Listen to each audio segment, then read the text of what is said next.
ನಮಸ್ಕಾರ ಸ್ನೇಹಿತರೆ. ಇವತ್ತಿನ ವಿಡಿಯೋದಲ್ಲಿ ನಾವು ಎಷ್ಟೋ ಔಷಧಿಗಳನ್ನು ಒಳಗೆ ತುಂಬಿಕೊಂಡು ಎಷ್ಟೋ ಅದ್ಭುತಗಳನ್ನು ಸೃಷ್ಟಿಸುವ ಭೃಂಗರಾಜ ಗಿಡದ ಶಕ್ತಿಯ ಬಗ್ಗೆ ತಿಳಿದುಕೊಳ್ಳೋಣ. ಆದರೆ ಅದಕ್ಕೂ ಮುಂಚೆ ನೀವಿನ್ನೂ ನಮ್ಮ ಚಾನೆಲ್ ಅನ್ನು ಸಬ್ಸ್ಕ್ರೈಬ್ ಮಾಡ್ಕೊಂಡಿಲ್ಲ ಅಂದ್ರೆ ಖಂಡಿತ ಈಗಲೇ ಸಬ್ಸ್ಕ್ರೈಬ್ ಮಾಡ್ಕೊಳ್ಳಿ. ಹಾಗೆ ಈ ವಿಡಿಯೋ ಇಷ್ಟ ಆದ್ರೆ ಮರೀದೆ ಒಂದು ಲೈಕ್ ಕೊಡಿ. ಪ್ರಾಚೀನ ಆಯುರ್ವೇದ ಗ್ರಂಥಗಳಲ್ಲಿ ಭೃಂಗರಾಜ ಗಿಡದ ಬಗ್ಗೆ ಏನು ಹೇಳಿದ್ದಾರೆ ಎಂದು ಈಗ ನಾವು ನೋಡೋಣ. ಮನುಷ್ಯ 100 ವರ್ಷಗಳ ಕಾಲ ಆರೋಗ್ಯವಾಗಿ ಬದುಕಲು ಈ ಭೃಂಗರಾಜ ಗಿಡ ಎಷ್ಟೋ ಸಹಾಯ ಮಾಡುತ್ತದೆ. 100 ವರ್ಷ ಆಯಸ್ಸು ಕೊಡುವಂತಹ ಅದ್ಭುತವಾದ ಗಿಡ ಇದು ಎಂದು ಎಷ್ಟೋ ಜನ ಸಾಧುಗಳು ಭೃಂಗರಾಜ ಗಿಡವನ್ನು ಹೊಗಳಿದ್ದಾರೆ. ಪೂರ್ವಕಾಲದಲ್ಲಿ ನಮ್ಮ ಹಿರಿಯರು ಈ ಗಿಡದ ಶಕ್ತಿಯ ಬಗ್ಗೆ ತಿಳಿದುಕೊಂಡು ಇದನ್ನು ಕೇವಲ ಅವರ ಕೂದಲಿಗೆ ಮಾತ್ರವಲ್ಲದೆ ಅವರ ದೇಹಕ್ಕೂ ಕೂಡ ಔಷಧಿಯಂತೆ ಉಪಯೋಗಿಸಿಕೊಂಡು ಸಂಪೂರ್ಣ ಆರೋಗ್ಯವನ್ನು ಪಡೆದುಕೊಂಡಿದ್ದರು. ಎಲ್ಲರೂ ಕೂಡ ಈ ಗಿಡವನ್ನು ನೋಡೇ ಇರುತ್ತೀರಿ. ಈ ಗಿಡ ಕಾಲುವೆಗಳ ಹತ್ತಿರ, ಕೆರೆಗಳ ಹತ್ತಿರ, ಹೀಗೆ ತೇವಾಂಶ ಇರುವ ಕಡೆ ಹೆಚ್ಚಾಗಿ ಬೆಳೆಯುವಂತಹ ಔಷಧೀಯ ಗಿಡ. ಈ ಗಿಡಕ್ಕೆ ಬಿಳಿ ಬಣ್ಣದ ಚಿಕ್ಕ ಚಿಕ್ಕ ಹೂವುಗಳು ಹುಟ್ಟುತ್ತದೆ. ಇದು ಯಾವುದೇ ಸೀಸನ್ ಇಲ್ಲದೆ ವರ್ಷವಿಡೀ ಸಿಗುತ್ತದೆ. ಈ ಗಿಡ ಮನುಷ್ಯರಿಗೆ ಪ್ರಕೃತಿ ಕೊಟ್ಟಿರುವ ವರ ಎಂದು ಹೇಳಬಹುದು. ಈ ಭೃಂಗರಾಜ ಗಿಡ ಆಸ್ಟರೇಸಿಯಾ ಕುಟುಂಬಕ್ಕೆ ಸೇರಿದೆ. ಇದರ ಬಯೋಲಾಜಿಕಲ್ ನೇಮ್ ಎಕ್ಲಿಪ್ಟಾ ಆಲ್ಬಾ.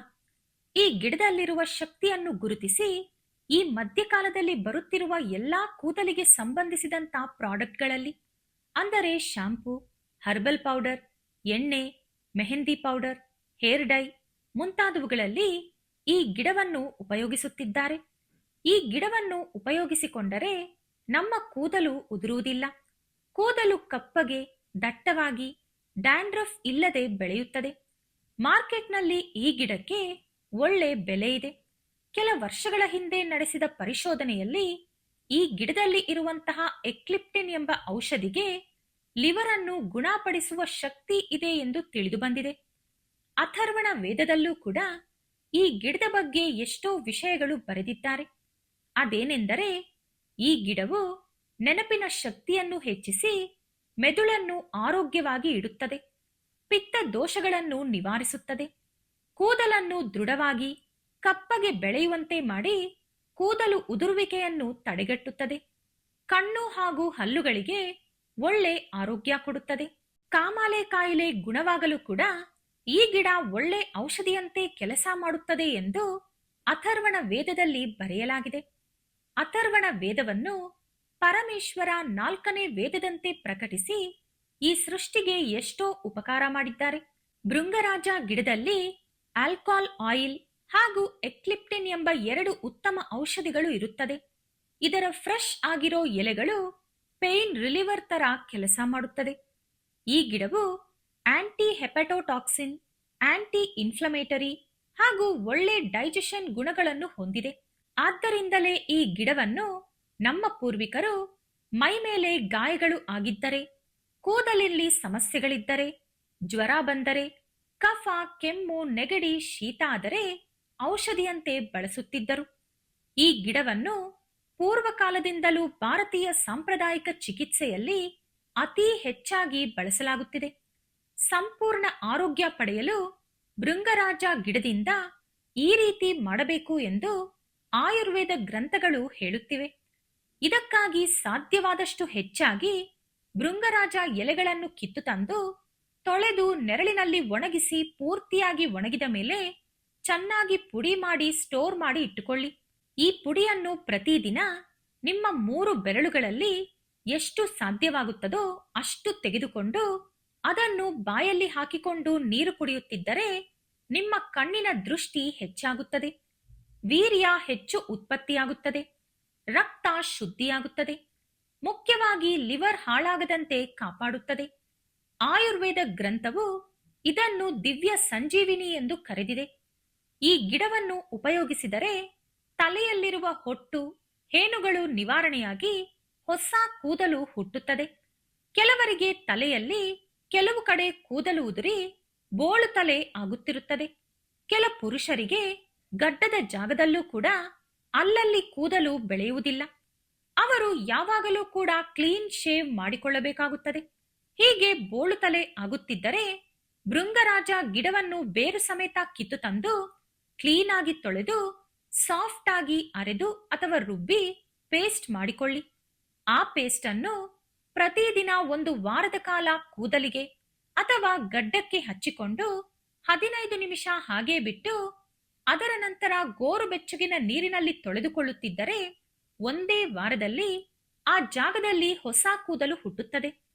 ಮನೆಯಲ್ಲಿ ಅಥವಾ ಎಲ್ಲಾದರೂ ಹೊಲಗಳಲ್ಲಿ ಅಕಸ್ಮಾತಾಗಿ ಚೇಳು ಕಚ್ಚಿದರೆ ಆ ಜಾಗದಲ್ಲಿ ಈ ಭೃಂಗರಾಜ ಎಲೆಗಳನ್ನು ಅರೆದು ಅದನ್ನು ಆ ಜಾಗದಲ್ಲಿ ಇಟ್ಟು ಒಂದು ಬಟ್ಟೆಯನ್ನು ಕಟ್ಟಿದರೆ ವಿಷವೆಲ್ಲ ಕೂಡ ಇದು ಎಳೆದುಕೊಳ್ಳುತ್ತದೆ. ಇನ್ನು ಸೈನಸೈಟಿಸ್ ಸಮಸ್ಯೆಯಿಂದ ಬಳಲುವವರು ಈ ಭೃಂಗರಾಜ ಎಲೆಗಳ ರಸವನ್ನು 2 ಮೂಗಿನ ರಂಧ್ರಗಳಲ್ಲಿ 4 ಡ್ರಾಪ್ಸ್ಗಳಷ್ಟು ಹಾಕಿಕೊಂಡರೆ ಕೆಲವೇ ದಿನಗಳಲ್ಲಿ ಸೈನಸೈಟಿಸ್ ಹೊರಟು ಹೋಗುತ್ತದೆ. ಕಾಮಾಲೆ ಕಾಯಿಲೆ ಇದ್ದರೆ ಭೃಂಗರಾಜ ಎಲೆಯ ರಸವನ್ನು 10 ml ನಷ್ಟು ದಿನದಲ್ಲಿ 2 ಸಲ 5 ರಿಂದ 6 ದಿನಗಳ ಕಾಲ ಕುಡಿದರೆ ಕಾಮಾಲೆ ಕಾಯಿಲೆ ಹೊರಟು ಹೋಗುತ್ತದೆ. ಈ ರೀತಿ ಭೃಂಗರಾಜ ಎಲೆಯ ರಸ ಕುಡಿಯುವುದರಿಂದ ಅದು ನಮ್ಮ ರಕ್ತವನ್ನು ಶುದ್ಧಿ ಮಾಡಿ ನಮ್ಮ ರಕ್ತದಲ್ಲಿ ಯಾವುದಾದರೂ ಮಲಿನ ಪದಾರ್ಥಗಳು ಅಥವಾ ವಿಷ ಪದಾರ್ಥಗಳಿದ್ದರೆ ಅದನ್ನೆಲ್ಲ ಕೂಡ ತೆಗೆದುಹಾಕುತ್ತದೆ. ಹೊಟ್ಟೆ ನೋವಿದ್ದರೆ ಭೃಂಗರಾಜ ಎಲೆಗಳನ್ನು ಅರೆದು ಪೇಸ್ಟ್ ಮಾಡಿಕೊಂಡು ಅದನ್ನು ಹೊಟ್ಟೆಯ ಮೇಲೆ ಹಚ್ಚಿಕೊಂಡು ಮಸಾಜ್ ಮಾಡಿಕೊಂಡರೆ ಹೊಟ್ಟೆ ನೋವು ಹೊರಟು ಹೋಗುತ್ತದೆ. ವಾರದಲ್ಲಿ 2 ರಿಂದ 3 ಸಲ ಭೃಂಗರಾಜ ಎಲೆಗಳ ಪೇಸ್ಟ್ ಅನ್ನು ಕೂದಲಿಗೆ ಹಚ್ಚಿಕೊಂಡು 1 ಗಂಟೆಯ ನಂತರ ಸ್ನಾನ ಮಾಡಿಕೊಂಡರೆ ಬಿಳಿ ಕೂದಲು ಕೂಡ ಕಪ್ಪು ಬಣ್ಣಕ್ಕೆ ತಿರುಗುತ್ತದೆ. ಹಾಗೆ ಕೂದಲು ಉದುರುವುದು ಪೂರ್ತಿಯಾಗಿ ನಿಂತು ಹೋಗುತ್ತದೆ. ಹೇನು ಹೊಟ್ಟು ಬರುವುದಿಲ್ಲ. ಹೊಸ ಕೂದಲು ಹುಟ್ಟುತ್ತದೆ. ಕೂದಲು ದೃಢವಾಗಿ ಉದ್ದವಾಗಿ ಬೆಳೆಯುತ್ತದೆ. ತಲೆನೋವು ತಲೆ ಭಾರ ಇದ್ದರೆ ಹೊರಟು ಹೋಗುತ್ತದೆ. ಈ ರೀತಿ ಮಾಡಿದರೆ ಮೆದುಳಿಗೂ ಕೂಡ ತುಂಬಾ ಒಳ್ಳೆಯದು. ತಲೆನೋವು ಅಥವಾ ಮೈಗ್ರೇನ್ ತಲೆನೋವಿದ್ದರೆ ಈ ಎಲೆಗಳ ರಸವನ್ನು 3 ಡ್ರಾಪ್ಸ್ ತೆಗೆದುಕೊಂಡು ಒಂದೊಂದು ಮೂಗಿನ ರಂಧ್ರದಲ್ಲಿ ಹಾಕಿಕೊಂಡರೆ ಕೂಡಲೇ ತಲೆನೋವು ಹೊರಟು ಹೋಗುತ್ತದೆ. ಬಾಯಲ್ಲಿ ಗುಳ್ಳೆಗಳು ಅಥವಾ ಗಾಯ ಆದರೆ 4 ಭೃಂಗರಾಜ ಎಲೆಗಳನ್ನು ಚೆನ್ನಾಗಿ ತೊಳೆದು ಅದನ್ನು ಚೆನ್ನಾಗಿ ಕಚ್ಚಿ 10 ನಿಮಿಷ ಅದನ್ನು ಬಾಯಲ್ಲಿ ಹಾಗೆ ಇಟ್ಟುಕೊಂಡು ಬಳಿಕ ಹೊರಗಡೆ ಉಗಿಯಿರಿ. ದಿನದಲ್ಲಿ 1 ರಿಂದ 2 ಸಲ ಈ ರೀತಿ ಮಾಡಿದರೆ 1-2 ದಿನಗಳಲ್ಲಿ ಬಾಯಲ್ಲಿರುವ ಹುಣ್ಣುಗಳೆಲ್ಲವೂ ಹೊರಟು ಹೋಗುತ್ತದೆ. ಇನ್ನು ಆಗಾಗ ಹತ್ತಿರದಲ್ಲಿ ಭೃಂಗರಾಜ ಗಿಡ ಸಿಗದವರು ಎಲ್ಲಾದರೂ ಹೋದಾಗ ಈ ಗಿಡ ಕಾಣಿಸಿದರೆ ಎಷ್ಟು ಸಾಧ್ಯವೋ ಅಷ್ಟು ಗಿಡಗಳನ್ನು ಬೇರಿನ ಸಮೇತ ಕಿತ್ತು ಮನೆಗೆ ತಂದುಕೊಳ್ಳಿ. ಇದನ್ನು ಚೆನ್ನಾಗಿ ತೊಳೆದು ಅರೆದು ಎಷ್ಟು ರಸ ಬರುತ್ತದೋ ಅಷ್ಟು ಹಿಂಡಿಟ್ಟುಕೊಂಡು ಅದಕ್ಕೆ 4ರಷ್ಟು ಹರಳೆಣ್ಣೆ, ಎಳ್ಳೆಣ್ಣೆ ಅಥವಾ ತೆಂಗಿನ ಎಣ್ಣೆ ಮಿಕ್ಸ್ ಮಾಡಿ ಸ್ಟವ್ ಮೇಲೆ ಸ್ಲೋ ಆಗಿ ಕುದಿಯಲು ಇಟ್ಟುಬಿಡಿ. ಸ್ವಲ್ಪ ಹೊತ್ತಿಗೆ ಚಿಟಪಟ ಎಲ್ಲ ನಿಂತು ಹೋಗಿ ಆ ರಸ ಎಣ್ಣೆಯ ಜೊತೆ ಪೂರ್ತಿಯಾಗಿ ಮಿಕ್ಸ್ ಆದ ಮೇಲೆ ಸ್ಟವ್ ಆಫ್ ಮಾಡಿ ತಣ್ಣಗಾದ ಮೇಲೆ ಆ ಎಣ್ಣೆಯನ್ನು ಸ್ಟೋರ್ ಮಾಡಿ ಇಟ್ಟುಕೊಳ್ಳಿ. ಈ ಎಣ್ಣೆಯನ್ನು ಪುಟ್ಟ ಮಕ್ಕಳಿಂದ ವೃದ್ಧರವರೆಗೂ ಯಾರು ಬೇಕಾದರೂ ಕೂದಲಿಗೆ ಹಚ್ಚಿಕೊಳ್ಳಬಹುದು. ಪುಟ್ಟ ಮಕ್ಕಳು ಹಚ್ಚಿಕೊಳ್ಳುವುದರಿಂದ ಅವರಿಗೆ ಬಿಳಿ ಕೂದಲಿನ ಸಮಸ್ಯೆ ಬರುವುದಿಲ್ಲ. ಕಣ್ಣಿನ ದೃಷ್ಟಿ ಹೆಚ್ಚಾಗುತ್ತದೆ. ಬಿಳಿ ಕೂದಲು ಇರುವವರು ಇದನ್ನು ಹಚ್ಚಿಕೊಂಡರೆ ಕ್ರಮೇಣ ಬಿಳಿ ಕೂದಲು ಕೂಡ ಕಪ್ಪು ಬಣ್ಣಕ್ಕೆ ತಿರುಗುತ್ತದೆ. ಕೂದಲಿನ ಎಲ್ಲಾ ಸಮಸ್ಯೆಗಳನ್ನು ನಿವಾರಿಸಿ ಕೂದಲು ಪಳಪಳ ಹೊಳೆಯುವಂತೆ ಮಾಡುತ್ತದೆ. ಜೊತೆಗೆ ಇದು ಕಣ್ಣಿನ ನರಗಳಿಗೂ ಕೂಡ ಶಕ್ತಿ ಕೊಡುತ್ತದೆ.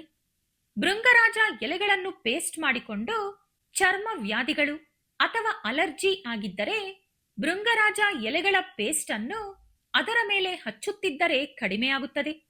ಈ ಎಲೆಗಳಿಗೆ ಎಂತಹ ಕಠಿಣ ಹುಣ್ಣುಗಳನ್ನಾದರೂ ಕಟ್ ಆದಂತ ಗಾಯಗಳನ್ನಾದರೂ ಗುಣಪಡಿಸುವ ಶಕ್ತಿ ಇದೆ. ಇದು ಕೂಡಲೇ ರಕ್ತಸ್ರಾವವನ್ನು ನಿಲ್ಲಿಸುತ್ತದೆ. ಏಕೆಂದರೆ ಆಂಟಿ ಬ್ಯಾಕ್ಟೀರಿಯಲ್ ಹಾಗೂ ಆಂಟಿ ಇನ್ಫ್ಲಮೇಟರಿ ಅಂಶ ಇದರಲ್ಲಿದೆ. ಹಾಗಾಗಿ ಇನ್ಫೆಕ್ಷನ್ ಕೂಡ ಆಗುವುದಿಲ್ಲ. ಶುಗರ್ ಕಾಯಿಲೆ ಇದ್ದರೆ ಹುಣ್ಣುಗಳು ಅಷ್ಟು ಬೇಗನೆ ಮಾಯುವುದಿಲ್ಲ. ಆದರೆ ಭೃಂಗರಾಜ ಎಲೆಗಳ ರಸ ಆ ಹುಣ್ಣುಗಳನ್ನು ಕೂಡ ಗುಣಪಡಿಸುತ್ತದೆ. ಇನ್ನು ಹಲ್ಲು ನೋವಿದ್ದರೆ ಅಥವಾ ಬಾಯಿ ವಾಸನೆ ಬರುತ್ತಿದ್ದರೆ ಕೆಲವು ಭೃಂಗರಾಜ ಎಲೆಗಳನ್ನು ತೊಳೆದುಕೊಂಡು ಚೆನ್ನಾಗಿ ಕಚ್ಚಿ 10 ನಿಮಿಷಗಳವರೆಗೂ ಬಾಯಲ್ಲಿ ಹಾಗೆ ಇಟ್ಟುಕೊಂಡು ನಂತರ ಹೊರಗಡೆ ಉಗಿದು ಗೋರು ಬೆಚ್ಚಗಿನ ನೀರಿನಲ್ಲಿ ಬಾಯಿ ತೊಳೆದುಕೊಂಡರೆ ಬಾಯಲ್ಲಿರುವ ಎಲ್ಲಾ ಬ್ಯಾಕ್ಟೀರಿಯಾಗಳು ಕೂಡ ಸತ್ತು ಹೋಗುತ್ತದೆ. ಹಾಗಾಗಿ ಹಲ್ಲು ನೋವು ಅಥವಾ ಬಾಯಿ ವಾಸನೆ ಬರುವುದಿಲ್ಲ. ಪೈಲ್ಸ್ ಪ್ರಾಬ್ಲಮ್ ಇರುವವರು ಫ್ರೆಶ್ ಆಗಿ ಕೆಲವು ಭೃಂಗರಾಜ ಎಲೆಗಳನ್ನು ಕಿತ್ತು ತಂದು ಚೆನ್ನಾಗಿ ತೊಳೆದು ಅರೆದು ಪೇಸ್ಟ್ ಮಾಡಿ ಇಟ್ಟುಕೊಳ್ಳಿ. 50 ಗ್ರಾಂನಷ್ಟು ಭೃಂಗರಾಜ ಪೇಸ್ಟ್ಗೆ 20 ಗ್ರಾಂನಷ್ಟು ಕರಿಮೆಣಸಿನ ಪುಡಿಯನ್ನು ಬೆರೆಸಿ ಚಿಕ್ಕ ಚಿಕ್ಕ ಉಂಡೆಗಳಂತೆ ಕಟ್ಟಿಕೊಂಡು ಒಣಗಿಸಿ ಇಟ್ಟುಕೊಳ್ಳಿ. ಬೆಳಿಗ್ಗೆ 2 ಉಂಡೆಗಳು, ಸಂಜೆ 2 ಉಂಡೆಗಳನ್ನು ತಿನ್ನುತ್ತಿದ್ದರೆ ಕ್ರಮೇಣ ಪೈಲ್ಸ್ ಪ್ರಾಬ್ಲಮ್ ಸಂಪೂರ್ಣವಾಗಿ ಹೊರಟು ಹೋಗುತ್ತದೆ. ಒಂದು ವೇಳೆ ಜಾಸ್ತಿ ಹಲ್ಲು ನೋವಿದ್ದರೆ ಈ ಎಲೆಗಳಿಂದ ರಸ ತೆಗೆದುಕೊಂಡು ಬಲಗಡೆ ಹಲ್ಲು ನೋವಿದ್ದರೆ 4 ಡ್ರಾಪ್ ರಸವನ್ನು ಎಡಗಡೆ ಕಿವಿಯಲ್ಲಿ ಹಾಕಬೇಕು. ಹಲ್ಲು ನೋವು ಎಡಗಡೆ ಇದ್ದರೆ ಬಲಗಡೆ ಕಿವಿಗೆ ಹಾಕಬೇಕು. ಹೀಗೆ ಆಪೋಸಿಟ್ ಕಿವಿಯಲ್ಲಿ ಹಾಕಬೇಕು. ಆ ರೀತಿ ಮಾಡಿದರೆ ಸ್ವಲ್ಪ ಹೊತ್ತಿನಲ್ಲೇ ಹಲ್ಲು ನೋವು ಹೊರಟು ಹೋಗುತ್ತದೆ. ಯಾವುದೇ ರೀತಿಯಾದ ಕೆಮ್ಮಿದ್ದರೂ ಕೂಡ ಪೂರ್ತಿ ಗಿಡವನ್ನು ಕಿತ್ತು ತಂದು ಚೆನ್ನಾಗಿ ತೊಳೆದು ಅರೆದು ರಸ ತೆಗೆದು ಇಟ್ಟುಕೊಳ್ಳಿ. ಆ ರೀತಿ ತೆಗೆದ ರಸದಲ್ಲಿ 7 ml ರಸವನ್ನು ತೆಗೆದುಕೊಂಡು ಸ್ವಲ್ಪ ಅದರಲ್ಲಿ ಜೇನುತುಪ್ಪ ಬೆರೆಸಿ ದಿನದಲ್ಲಿ 2 ಸಲ ಕುಡಿಯುತ್ತಿದ್ದರೆ ಎಂತಹ ಕಠಿಣ ಕೆಮ್ಮಿದ್ದರೂ ಕೂಡ ಹೊರಟು ಹೋಗುತ್ತದೆ. ಇನ್ನು ಕಿವಿಯಲ್ಲಿ ಇನ್ಫೆಕ್ಷನ್ ಬಂದಾಗ ಈ ಎಲೆಯ ರಸವನ್ನು 4 ಡ್ರಾಪ್ನಷ್ಟು ಆ ಕಿವಿಯೊಳಗೆ ಹಾಕಿಕೊಂಡರೆ ಕಿವಿಯ ಇನ್ಫೆಕ್ಷನ್ ಹೊರಟು ಹೋಗುತ್ತದೆ. 10 ಗ್ರಾಂ ಭೃಂಗರಾಜ ಎಲೆಗಳಿಗೆ 2 ಗ್ರಾಂ ಕಲ್ಲುಪ್ಪು ಬೆರೆಸಿ ಅರೆದು ಉಂಡೆ ಕಟ್ಟಿಕೊಂಡು ಅದನ್ನು ಒಣಗಿಸಿ ಸ್ಟೋರ್ ಮಾಡಿ ಇಟ್ಟುಕೊಳ್ಳಿ. ನಿಮಗೆ ಮಲಬದ್ಧತೆಯಿಂದ ಹೊಟ್ಟೆ ನೋವು ಬರುತ್ತಿದ್ದರೆ ಅಥವಾ ಪೀರಿಯಡ್ಸ್ ಬಿಟ್ಟು ಯಾವುದೇ ಇತರೆ ಹೊಟ್ಟೆ ನೋವಿದ್ದರೆ ಇದನ್ನು ತಿನ್ನುತ್ತಿದ್ದರೆ ಆ ಹೊಟ್ಟೆ ನೋವು ಹೊರಟು ಹೋಗುತ್ತದೆ. ನೋಡಿದ್ರಲ್ಲ ಸ್ನೇಹಿತರೆ, ಇಂತಹ ಅಮೂಲ್ಯವಾದ ಗಿಡವನ್ನು ಯಾವ ಕಾರಣದಿಂದಲೂ ಮಿಸ್ ಮಾಡಿಕೊಳ್ಳಬೇಡಿ. ಈ ವಿಡಿಯೋ ಇಷ್ಟ ಆದ್ರೆ ಲೈಕ್ ಮಾಡಿ, ಶೇರ್ ಮಾಡಿ. ಇಂತಹ ಹೆಚ್ಚಿನ ಉತ್ತಮ ಮಾಹಿತಿಗಳಿಗಾಗಿ ತಪ್ಪದೆ ನಮ್ಮ ಚಾನೆಲ್ ಅನ್ನು ಸಬ್ಸ್ಕ್ರೈಬ್ ಮಾಡ್ಕೊಳ್ಳಿ. ನಾಳೆ ಮತ್ತೊಂದು ವಿಡಿಯೋದೊಂದಿಗೆ ಪುನಃ ಭೇಟಿಯಾಗೋಣ. ಧನ್ಯವಾದಗಳು.